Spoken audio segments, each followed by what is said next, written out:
Good evening student. तो आज हम लोग क्लास 12 चैप्टर नंबर 9 का नेक्स्ट लेक्चर, इसके पहले हमने कंप्लीट किया था कल refraction through rectangular glass slab.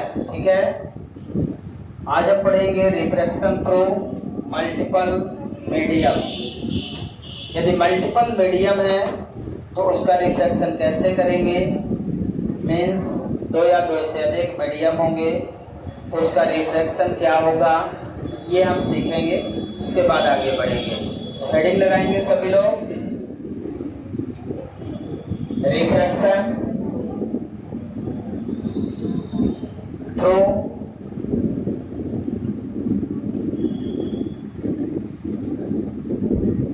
Multiple medium or media.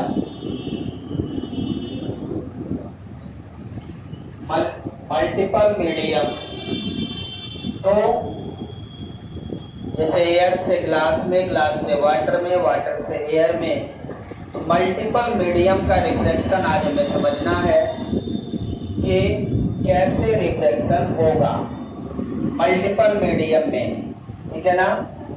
तो सबसे पहले हम देखते हैं यहाँ पे रिफ्लेक्शन जो है एयर से स्टार्ट होता है। एयर के बाद यहाँ पे मैं वाटर बना दूं, वाटर फिल कर देता हूं।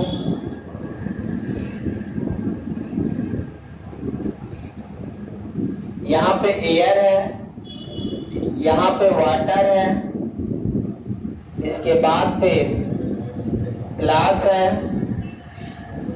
इसके बाद पे again air, air water glass again air.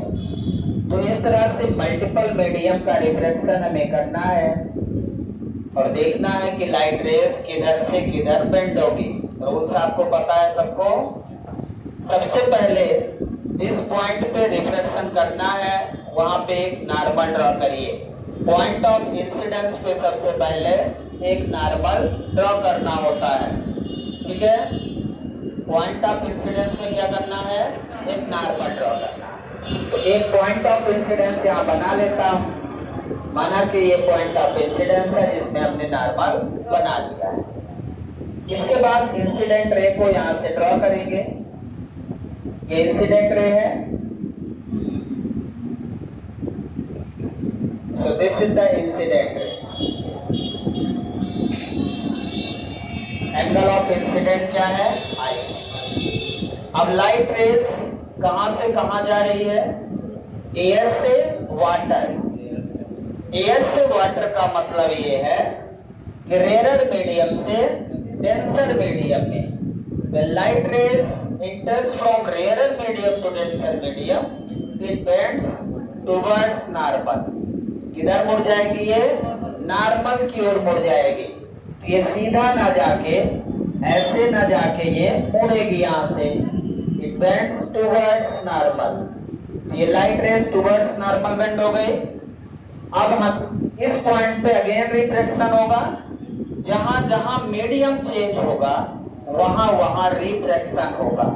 अब आपको ये देखना है मीडियम कहां कहां चेंज होगा। तो सबसे पहले एयर से वाटर, यहाँ पे मीडियम चेंज हुआ। अब यहाँ पे वाटर से ग्लास, यहाँ पे मीडियम चेंज होगा। फिर इधर ग्लास से एयर में। तो जितने टाइम मीडियम चेंज होगा उतने टाइम रिफ्लेक्शन होगा।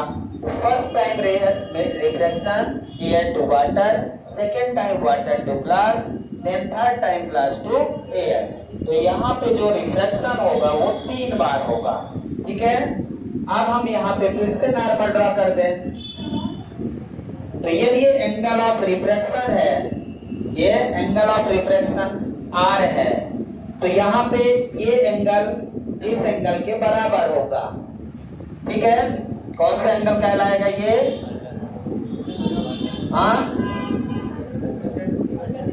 अल्टरनेट एंगल कि करस्पॉन्डिंग एंगल। यहाँ पे जेड बन रहा है, ऐसे देखिए ये जेड बन रहा है, यहाँ से ऐसे ऐसे। तो यदि ये आर है तो ये भी आर होगा। इसको R1 R2 नाम दे दे। यार रहने दो, उससे कोई फर्क नहीं पड़ता। ठीक है, अब आप बताइए अगेन रिफ्लेक्शन होगा कहां से? वाटर से ग्लास में। वाटर से ग्लास में कौन सा मीडियम डेंसर है? ग्लास मीडियम डेंसर है, वाटर हमारा रेयर है। मतलब अगेन अब यहाँ पे पहले एयर से वाटर गया तो रेयर से डेंसर गया, अब वाटर से ग्लास जा रहा है, अभी भी रेयर से डेंसर जा रहा है। किधर जा रहा है? रेयर से डेंसर जा रहा है। रेयर से डेंसर का मतलब है लाइट रे बेंड टुवर्ड्स नॉर्मल अगेन। अब यहाँ पे भी लाइट रेज नॉर्मल की ओर ही मुड़ेगी, मतलब ये लाइट रे जो ऐसे जा रही थी सीधा, ये और बेंड हो जाएगी। ठीक है, अब यहाँ पे ये एंगल बन जाएगा, एंगल कुछ मान लेता हूं, इसको R1 मान लेता हूं, इसको R2 है ना, ये R1 ही रहेगा तो R1 ये रहेगा, ये R1 है तो ये R1 है, ये R2 हो गया। ठीक है, अब अगेन यहाँ पे रिफ्लेक्शन होगा, यहाँ पे अगेन नॉर्मल ड्रा कर लेंगे। अब यहाँ पे glass to what? Air, glass to air, denser medium तो रेयर मीडियम लाइट रे जा रही है। ठीक है, तो इसका मतलब ये है कि away from the normal, denser medium to rare medium, glass से air, away from the normal. और यहाँ पे ये लाइट रेज जो जहां से जाएगी उसके पैरेलल हो जाएगी, तो ये ऐसे मुड़ जाएगी, ये बन गया, यहाँ पे बन जाएगा एंगल ऑफ इमर्जेंट। यदि ये R2 है तो यहाँ पे ये भी R2 हो जाएगा, हो जाएगा R1 R1, R2 R2, और यहाँ E लिख दिया emergent angle. Angle I equal to angle E रहेगा, क्योंकि एयर से एयर में ही बाहर निकल रही है लाइट रेज। ठीक है, तो यहाँ पे आपको ध्यान देना है एक बार फिर से, लाइट रेज सबसे पहले एयर में है, उस समय ये रेयर मीडियम है और ये डेंसर है, लेकिन जब ये और ये किया तो फिर ये रेयर हो गया और ये डेंसर मीडियम हो गया।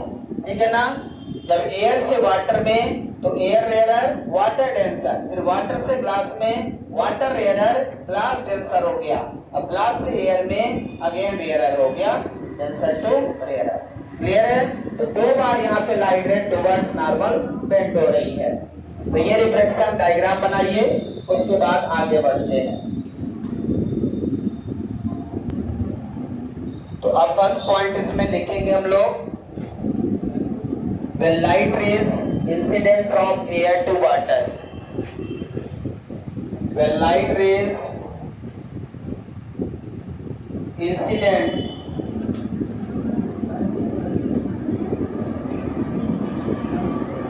from air to water by using Snell's law, by using Snell's law, Snell's law refractive index क्या लिखेंगे? A mu W, A air, W मतलब वाटर, एयर से वाटर में जाएंगे तो sine I, angle of incident कितना I, एंगल ऑफ रिफ्रैक्शन कितना है R1, तो sine I by sine R1 हो जाएगा। यदि light rays incident from air to water है तो by using Snell's law A mu W air to water equal to sine I upon sine R1, incident angle upon angle of refraction, A mu W sine I by sine R1। इसी कोई doubt है? इसी तरह when light rays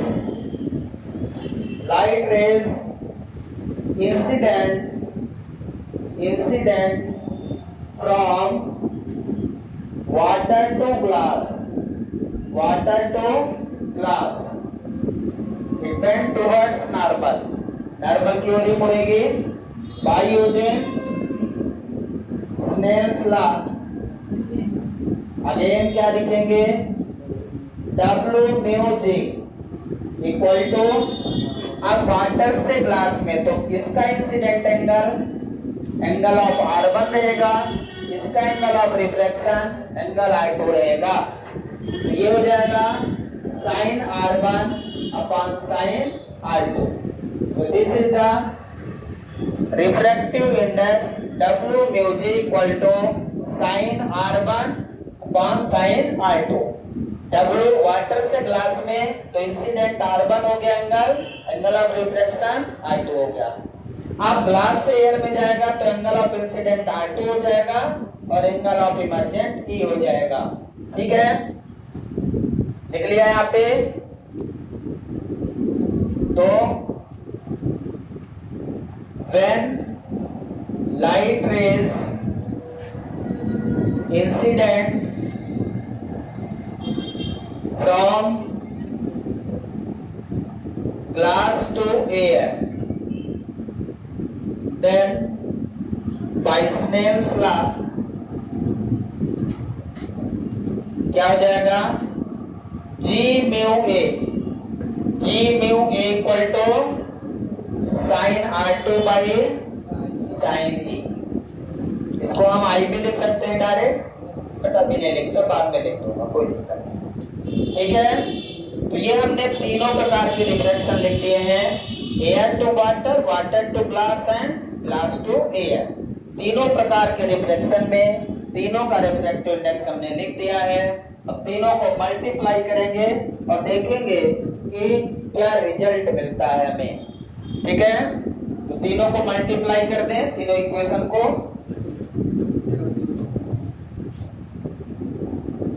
इधर लिखेंगे, इसको हटा देता हूं।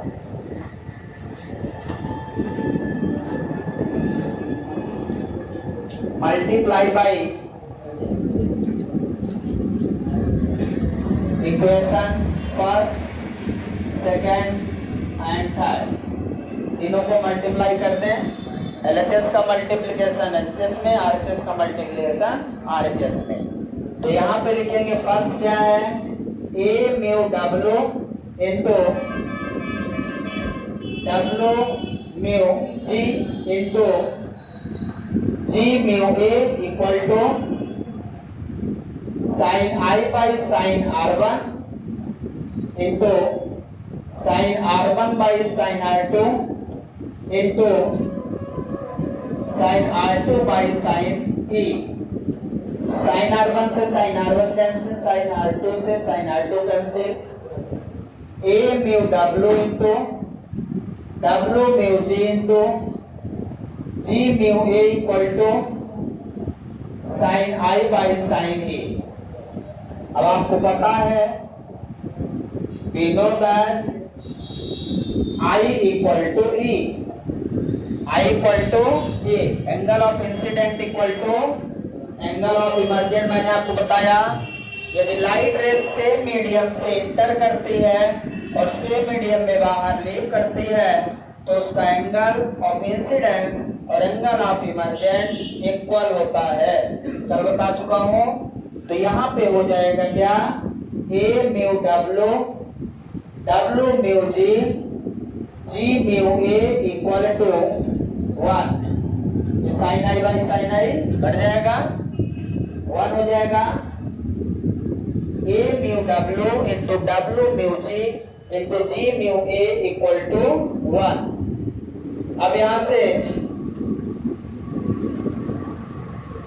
इसको लिख सकते हैं, A mu W into W mu G equal to 1 upon G mu A। A mu W air से वाटर में, वाटर से ग्लास में equal to 1 upon G mu A लिख सकते हैं। अब 1 अपॉन G म्यू A को क्या लिख सकते हैं, A mu G। 1 upon G mu A equal to A mu G, कल बताया था। तो यहां पे formula A mu W into W mu G equal to A mu G। कल बताया था आपको, A mu G equal to 1 upon G mu A, A mu G equal to 1 upon G mu A, 1 upon G mu A equal to A mu G। ठीक है, समझ आ रहा है क्या? कल जो लोग आए रहे होंगे परसों उनको समझ आ जाएगा। अब यहां से मुझे निकालना है W mu G, तो W mu G की वैल्यू कितनी हो जाएगी? W mu G equal to, water से ग्लास में जब रिफ्रैक्टिव इंडेक्स पूछा जाएगा तो ये हो जाएगा एयर से ग्लास डिवाइडेड बाय एयर से water. W mu G equal to A mu G divided by A mu W। Air fix हो गया, एक मीडियम फिक्स है, एयर से ग्लास में और एयर से वाटर में, दोनों का डिवीजन वाटर से सीधा ग्लास में हो जाएगा, एयर से वाटर में और एयर से ग्लास में, एयर से ग्लास और एयर से वाटर का डिवीजन वाटर से सीधे ग्लास में हो जाएगा। तो वाटर यहाँ है तो यहाँ रिवर्स में वाटर है, उल्टा होता है ना, वाटर यहाँ है तो यहाँ पे नीचे वाटर रहेगा, ग्लास यहाँ है तो ऊपर ग्लास रहेगा, मतलब म्यू जी, ग्लास है तो यहाँ ग्लास लिखना, दोनों में एयर कॉमन कर दो, दोनों में क्या कॉमन कर दो? एयर। ठीक है, तो दो का रिफ्रैक्टिव इंडेक्स, एयर से ग्लास का रिफ्रैक्टिव इंडेक्स का मतलब है ग्लास का रिफ्रैक्टिव इंडेक्स आपको पता है, so this is the refractive index of glass. A mu G for what? A mu G क्या है? Refractive index of glass. A mu G का मतलब है रिफ्रैक्टिव इंडेक्स ऑफ ग्लास, जिसकी वैल्यू आपको पता है 1.5 होती, ग्लास का रिफ्रैक्टिव इंडेक्स 1.5 और ए म्यू डब्ल्यू का सीधा सीधा मतलब है refractive index of water. Air का तो 1 है, फिक्स है, तो इसका क्या मतलब है? Refractive index of water, refractive index of water 1.33 और W म्यू जी का मतलब वाटर से ग्लास का रिफ्रैक्टिव इंडेक्स, दोनों मीडियम है, यहाँ एब्सोल्यूट रिफ्रैक्टिव इंडेक्स नहीं है, ये दोनों एब्सोल्यूट रिफ्रैक्टिव इंडेक्स है और ये है रिलेटिव रिफ्रैक्टिव इंडेक्स, ये है रिलेटिव रिफ्रैक्टिव इंडेक्स और ये है एब्सोल्यूट रिफ्रैक्टिव इंडेक्स। जब लाइट रेज एयर से ग्लास में जा रही that is the relative refractive index और एयर से वाटर में जा रही है that is the absolute refractive index and W mu G that is the relative refractive index. ये हमें पता है। अब यहीं पे एक एग्जांपल ले लेते हैं, यहां तक लिख लीजिए, रिफ्रैक्टिव इंडेक्स, सीधा सा हम लोग रिफ्रैक्टिव इंडेक्स क्या लिखते हैं? ए म्यू जी। यदि हम लिखें, यदि हम ए म्यू जी लिखते हैं तो हम इसको mu G by mu A लिखते हैं,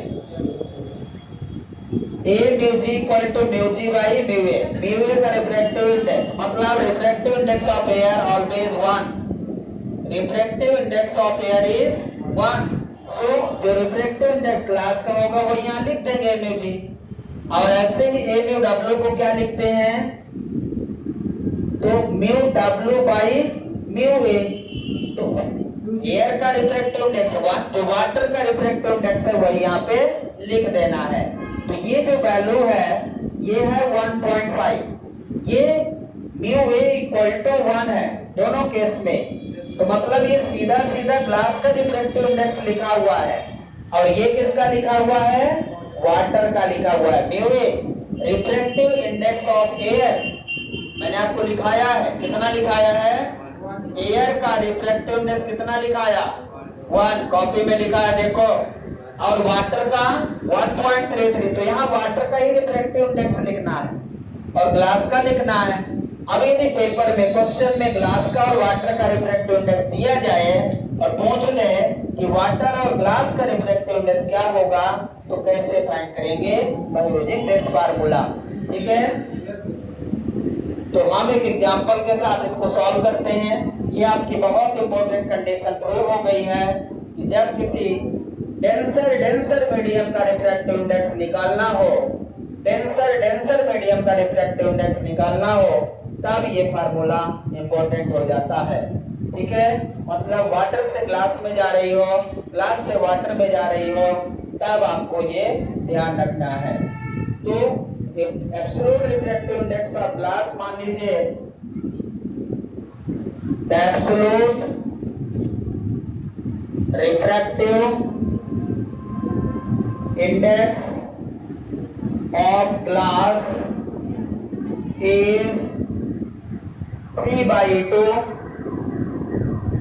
and 4/3 respectively. Glass, refractive index of glass and water is 3/2 and 4/3.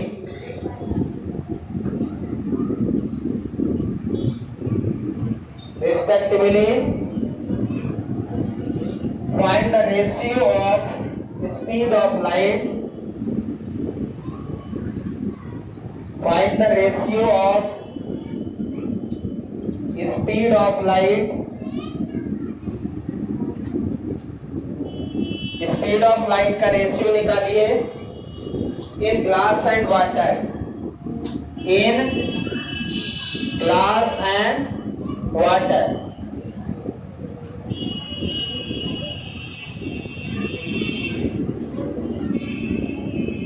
ठीक है, ग्लास एंड वाटर का निकालिए।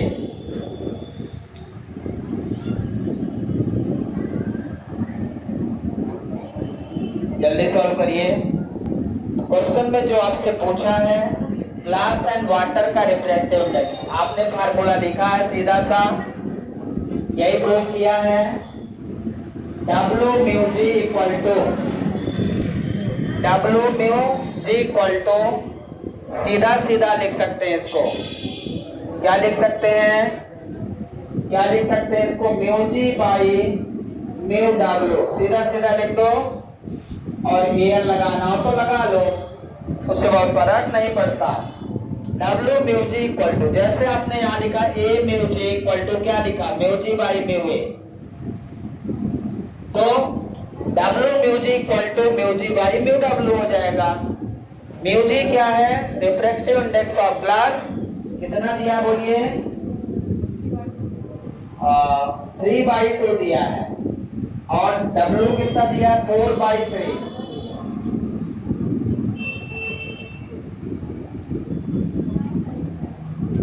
9/8। W mu G equal to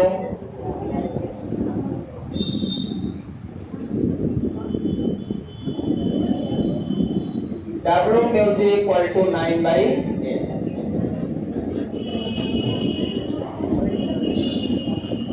उल्टा आ गया क्या? अच्छा, ये ग्लास से वाटर पूछ लिया हमने, वाटर से ग्लास निकाल लिया। हमने वाटर से ग्लास निकाला है। हाँ, क्वेश्चन बदल देता हूँ।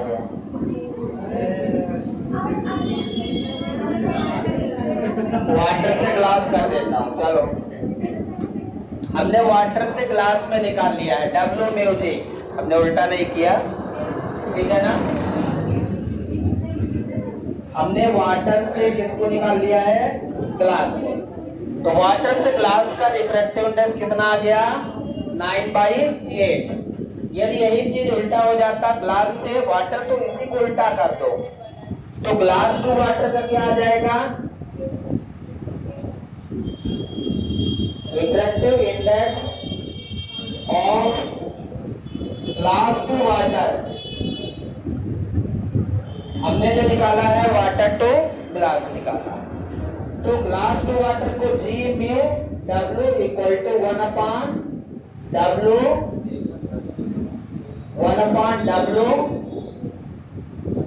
म्यू जी, उल्टा लिखते हैं। जी म्यू W को 1/W म्यू जी लिख दो, तो ये उल्टा हो जाएगा। चाहे निकाल लो। G mu W equal to 8/9। ये आपसे पूछा था, तो दोनों निकाल सकते हैं, कोई दिक्कत नहीं है। फार्मूला बनना चाहिए, बस ध्यान रखना है। Glass to water to glass, तो ये वाटर टू ग्लास का रिफ्रैक्टिव इंडेक्स है, ये वाटर टू ग्लास का रिफ्रैक्टिव इंडेक्स है, और ये ग्लास टू वाटर का रिफ्रैक्टिव इंडेक्स है। ये ग्लास टू वाटर, समझ आया क्या बनेगा? नेक्स्ट प्रॉब्लम है the refractive index of glass, the refractive index of glass is 1.5 and the refractive index of water is 1.3. If the speed of light, if the speed of light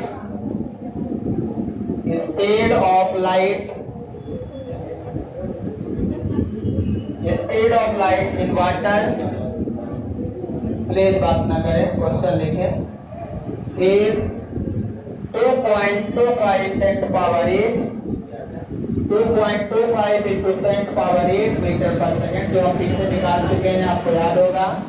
water की speed निकाल चुके हैं। Then find the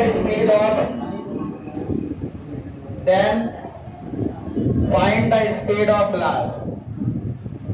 Find the speed of glass. Solve करिए जल्दी। आपको water और glass का refractive index दिया है और आपको स्पीड ऑफ वाटर दिया है। आपसे पूछ रहा है स्पीड ऑफ ग्लास क्या होगी।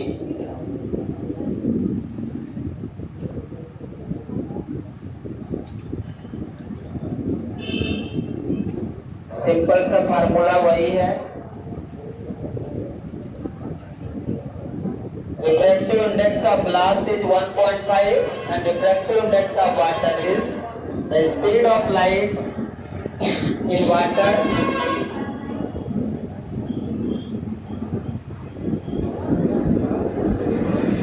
तो यदि W mu G equal to formula लिखे, क्या फार्मूला होगा? Mu G by mu W, mu G by mu W equal to V W upon V G. Refractive index और speed of light inversely proportional होते हैं, तो यदि मैंने W mu G equal to mu G upon mu W लिखा है तो ये V W upon V G हो जाएगा। Refractive index speed of light का इनवर्सली प्रोपोर्शनल होता है, हम ये आपको बता चुके हैं। अब आप यहाँ वैल्यू रख दें। Mu G refractive index of glass 1.5, mu W refractive index of water 1.3 is equal to speed of water 2.25 10 to power 8 and divided by Vg। यहाँ से ग्लास की स्पीड ऑफ लाइट जो ग्लास में है वो आप फाइंड कर सकते हैं। सॉल्व करिए जल्दी से। इसको आप सीधा सीधा 15/13 लिख सकते हैं। 2.25 into 10 power 8 divided by Vg। यहाँ से Vg इक्वल टू क्या लिख सकते हैं? 2.25 10 power 8 into 13 डिवाइडेड बाय 15। तो इसको कट कर लीजिए, ये 15 से कट जाएगा, कितना? 15 Vg 0.15 सही है। देखिए 15 से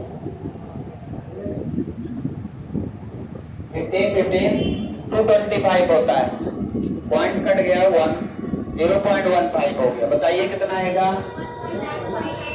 1.95 10 to power 8। चेक कर लीजिए, कैलकुलेशन आपका फास्ट है। आंसर चेक कर लीजिए, मुझे नहीं पता। सही है आंसर 1.95 10 to power 8 मीटर पर सेकेंड आपका आंसर है। तो सही है, एक बार चेक करें अच्छे से। सिंपल क्वेश्चन करवाता हूं, देखता हूं किससे बनता है।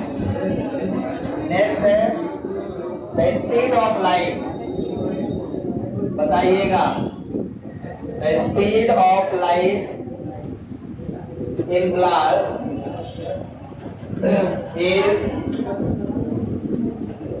is 2 into 10 power 8 meter per second।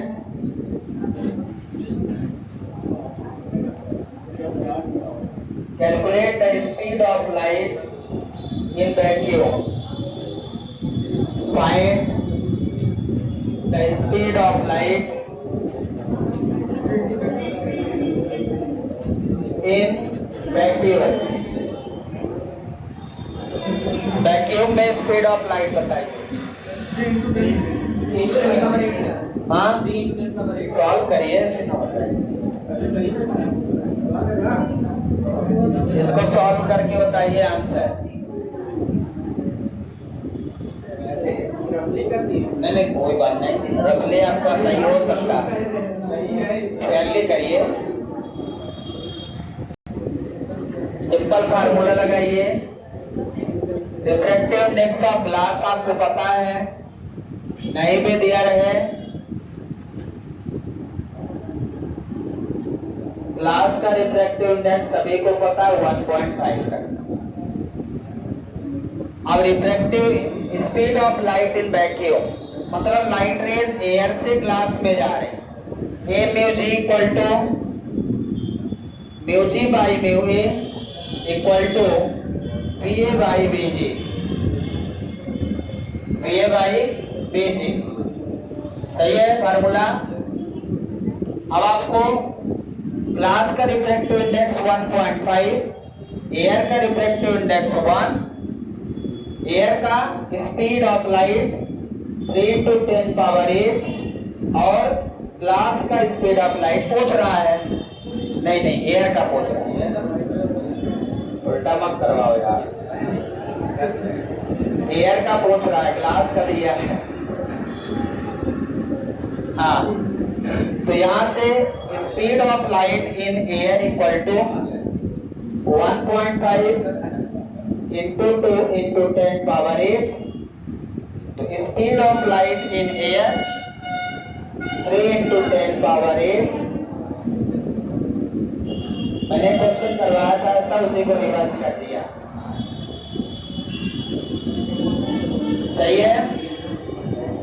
Speed of light in air 3 into 10 power 8 metre per second. Reverse भी कर सकते हैं क्वेश्चन, बस ये फार्मूला कैसे सेट करना है इतना आपको नॉलेज हो जाए तो इसके सारे क्वेश्चन आपसे बनने लगेंगे।